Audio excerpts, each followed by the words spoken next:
recycling. Recycling falls into two categories, mechanical and chemical. Now, mechanical recycling involves sorting plastics by type, melting them down, and reshaping them into new products. Sounds simple, right? Listen, that's some gross Except looking it's not. reused plastic. Sorting is labor and rethinking how we use it.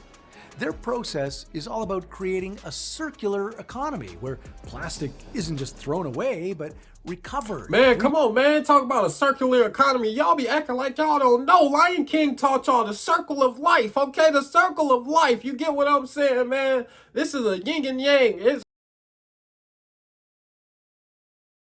And welcome back to Mischief Entertainment, man. As you can see on the screen, we are reacting to what if all the Earth's plastic suddenly disappeared. Listen, I did watch the intro. I watched a few seconds into the video, and it turns out that plastic might actually be in a lot more stuff than we might actually think. Now listen, as far as pollution and all that stuff goes, I don't really like plastic. I don't really like nothing that's GMO plastic, none of that. I don't like none of that. I don't like chemicals.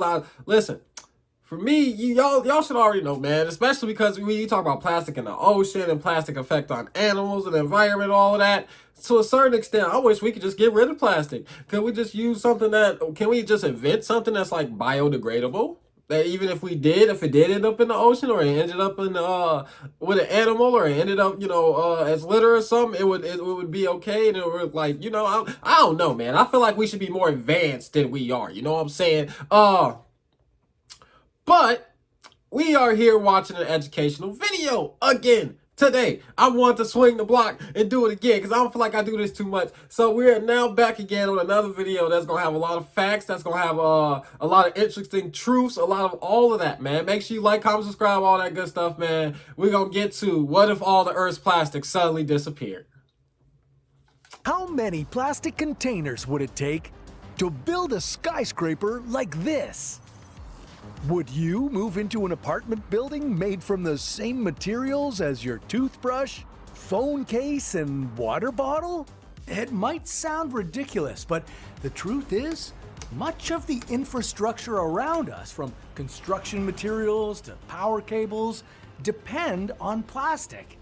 So if all the plastic on Earth were to suddenly disappear overnight, we'd be in a lot of trouble. And no, I'm not talking trouble like trying to survive without our smartphones or finding new ways to store our leftovers. I'm talking about airplanes falling from the sky, cities descending into darkness, and our medical system plunging into chaos.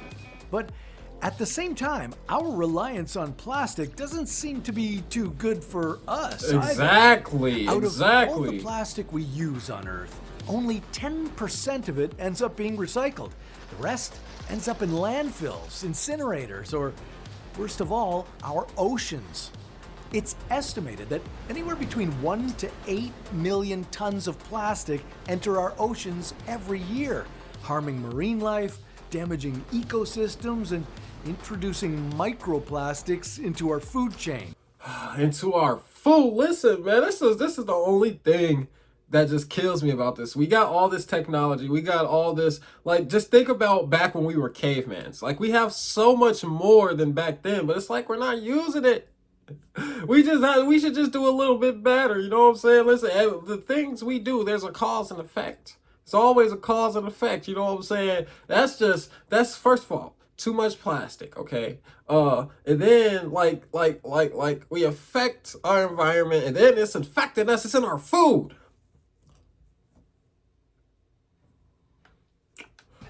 So it begs the question, if plastic disappeared tomorrow, Yeah.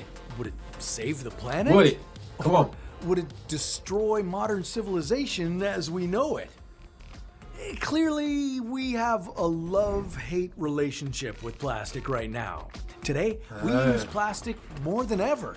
Packaging, electronics, construction, transportation, medical devices, you name it.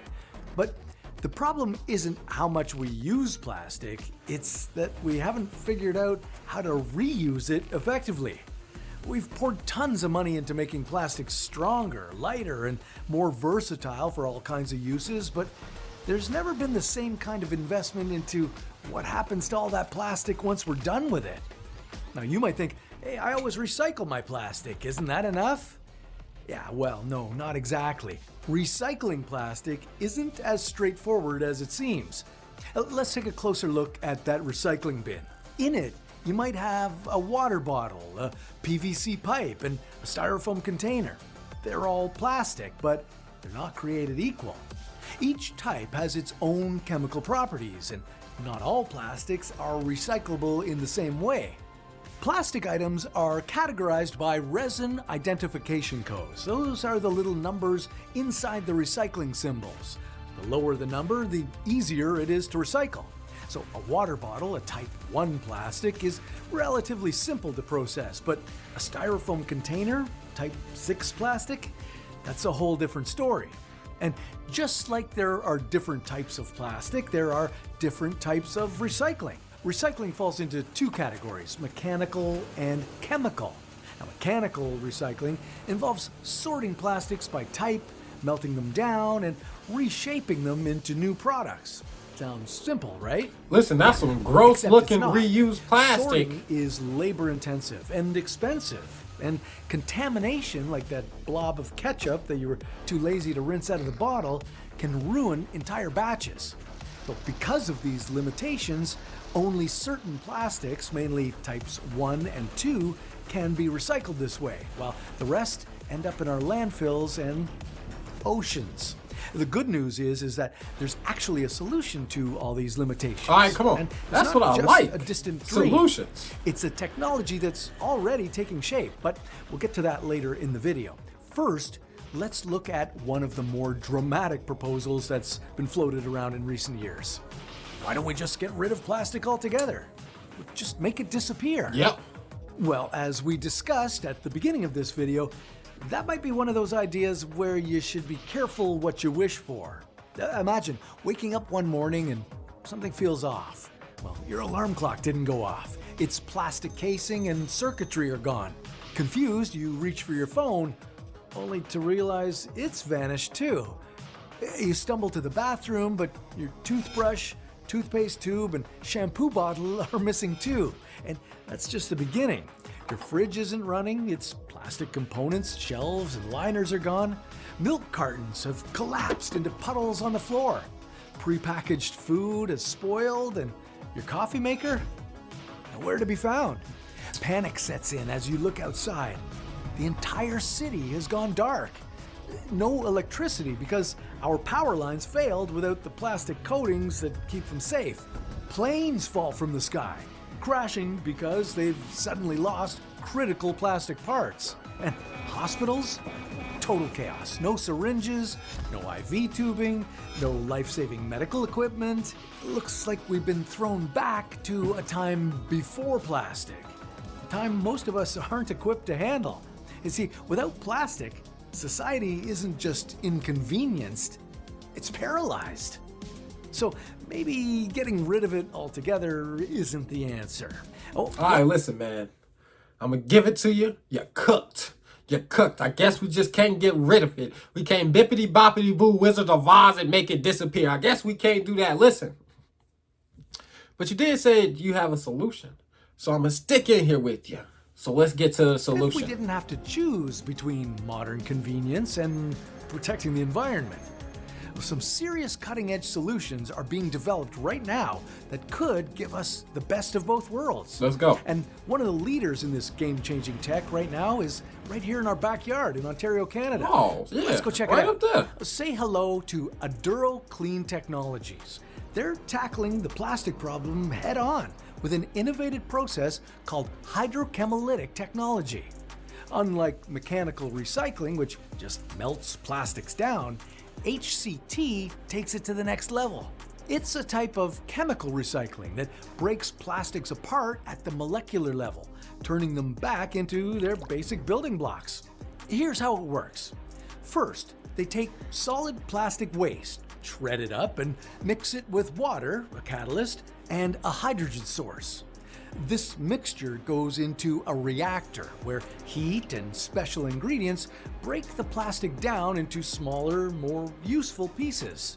What comes out? High purity liquid oils that can be turned into brand new plastics. Or And I ain't even gonna lie, that plastic that came out, it looked a little bit more clean than that other plastic. That other plastic looked like some black goo or something. You know, that other oil just looked like oil. You know, that looked a lot more clean too. That's what I'm listen, clap it up. I love the solutions, you know what I'm saying? I'm a man of solutions. I see y'all a man of solutions too. Y'all out there doing what y'all gotta do. Shout out Ontario, man. You know, right upstairs. Let's do what we gotta do. You know what I'm saying? Let's go. fuel. Their process uses lower temperatures than most recycling systems, which means it uses less energy and creates a smaller carbon footprint. But it also tackles a deeper issue. Most plastic comes from fossil energy sources like oil and natural gas. These are non-renewable resources, and extracting them not only depletes what's left, but also releases huge amounts of greenhouse gases.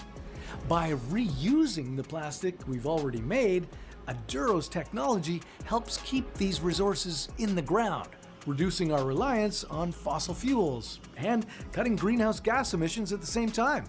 Aduro isn't just recycling plastic, they're rethinking how we use it.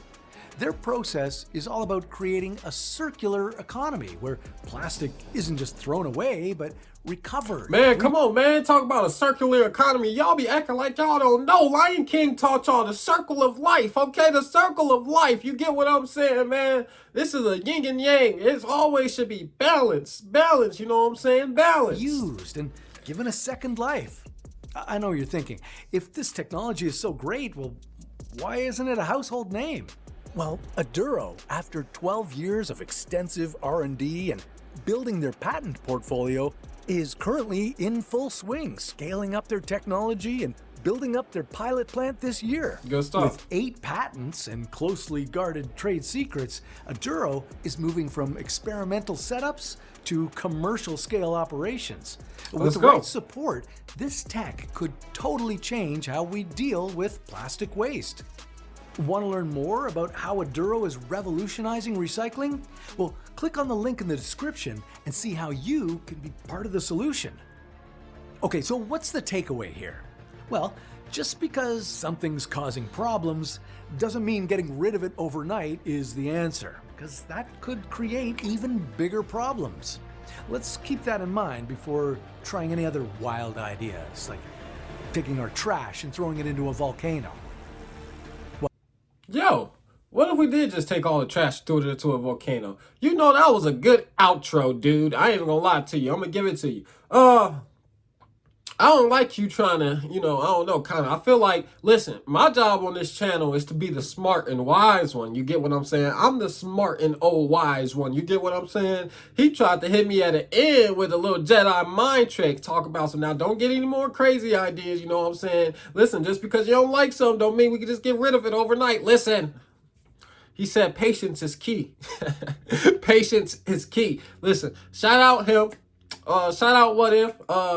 They probably got all type of educational, I feel like this is in the genre of kind of educational videos like this all over their channel. So man, they're called What If. Go there, check it out if you really like this type of content, man. But we did make it to the end of the video. It was a real good video, man. I'm glad we finding solutions. As long as we moving forward and taking steps forward, I'm happy. Listen, and it can't be a 1 step forward, 2 step backwards type of thing. We got to continue forward. You know what I'm saying? But we made it to the end of the video. It was a great video, man. Make sure you like, comment, subscribe, all that good stuff, man. We out.